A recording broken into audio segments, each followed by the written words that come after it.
I think the first thing you're supposed to do is disconnect the battery, is that right? Or you can't disconnect the battery until you get this thing off. So there's 2 screws in there.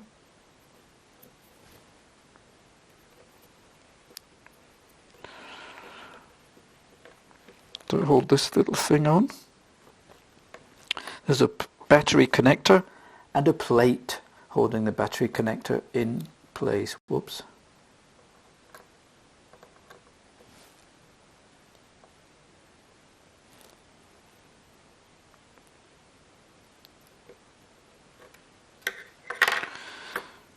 Okay.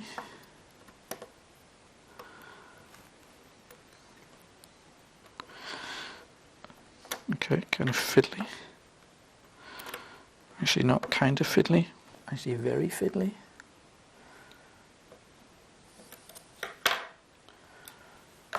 Okay, but it's not actually coming off. Okay, 1 screw, 1 plate, and 1 top connector. Okay, that looks like that. Okay, so this might work. I'm not really sure. I know the battery works and charges. This is the battery connection.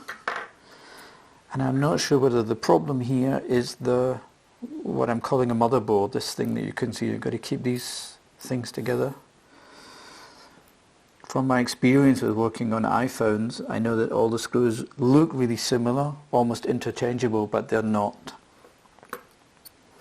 So there's 3 more screws at the front, here, here, and here. This is the click mechanism. It's okay, but something is going wrong. So I figure that the motherboard is not good on this